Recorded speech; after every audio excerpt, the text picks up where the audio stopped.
How much can be gleaned, Mike, from a pre-scout in a series that has seen teams play each other 11 times over the course of the last year? Yeah, I think a lot of this year, though, they didn't have a lineup. We didn't have a lineup, so I don't know how much that is. Like, the bottom line is the series is going to start in 2 days, and the team that's most ready to play is going to have success. We really believe we're going to be prepared. We've got a lot of people back, feel we'll be rested and ready to go. So we're excited about the opportunity. We look forward to going to Boston. Mike, how much did you trust in Well, my trust has never not been with Mitch. He just, I mean, you get to the league, then you get good in the league, then you get better in the league, then you are good defensively, then you penalty kill.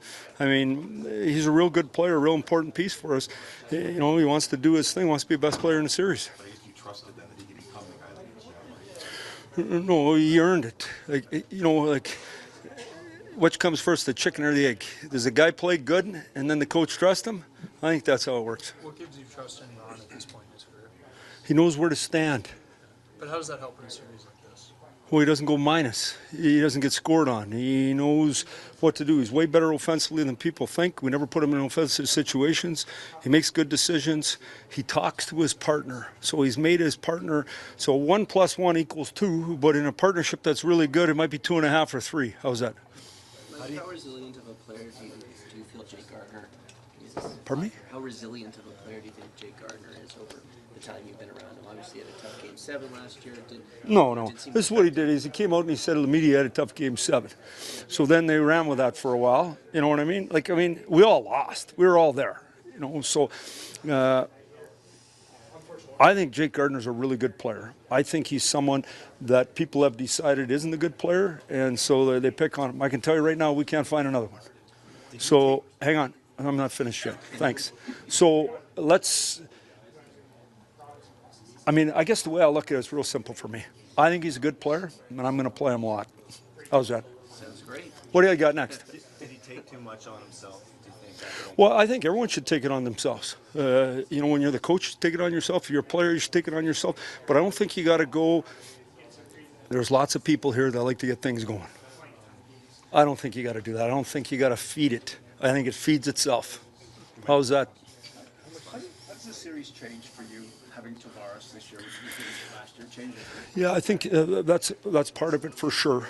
I mean, Bozak and Van Riemsdyk were real good players. We didn't have Naz for most of the series. We didn't have Leo for the series because of injury. So when you look at it, we've added Tavares. But to me, that's the one addition. But the addition that we're not talking about is guys are a year older. They've been through it. They understand. They're better defensively, know how to play better, are more confident. And so I think that's a big part of it as well. But there's no question that Tavares, he's done some losing. He's figured out that it's not as much fun as winning, you know. But the other thing we did is we added Muzz. When Muzz talked today in the meeting, he's a Stanley Cup champion that's talking. When Ron Hainsey talks, it's a Stanley Cup champion that's talking. To me, that's important steps of growing our whole group. So Tavares is an important part, but there's lots of pieces. Bruce Cassidy said this morning that he's going to prioritize speed in his lineup. He feels the series is going to take on that type of Okay. What do you make of those type of comments? Well, just, I mean, he's got to look at his team and play the roster that he thinks is the best. We're going to do the same here, and there will be adjustments as the series goes on. I mean, he knows us good.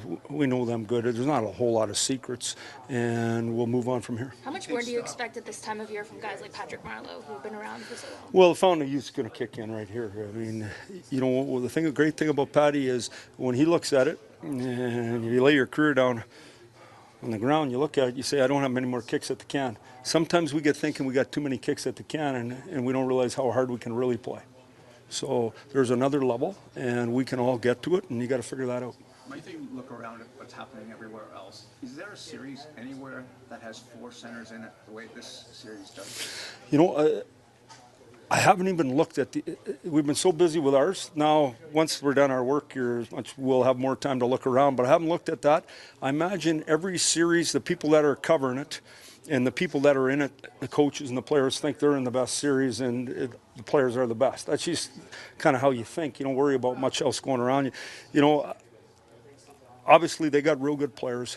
Their big line is elite, elite, elite. And Bergeron just knows how to win. He's just flat out, he's won everything. He knows how to stop on defense. He knows how to free up those other two guys. I think DeBrusk's really come. Chura's 42 years old, knows how to stand in the right spot. Great penalty killer's got the longest stick in hockey and knows how to win. And so there's a number of things. Obviously, they have real good players besides these guys, but those are the guys that I think we have to get through. I think these challenges are important for our group, and we're excited to take it on. Splitting Nylander and Matthews maybe gives you more depth in Boston? Well, it just gives us different ways to look at things, right? So, obviously, we know Cappy, we know Willie. We're going to move those guys around a little bit. We're going to play them the way it's best suited and based on how they play. How do you see Calgary getting into that matchup game with their top team? Well, I think the biggest thing is they get to decide on the road, and then after we watch 2 games, we'll have a better handle and I'll answer your question. Mike, having coached Bergeron, is he almost like an assistant coach out there, like when things are going on in the heat of battle and the way that he positions players and things of that nature? Well, he's calm, he's smart, he knows how to play. You don't win by accident over and over and over again. You figured out the formula. He figured out the formula early. We do, now we have to.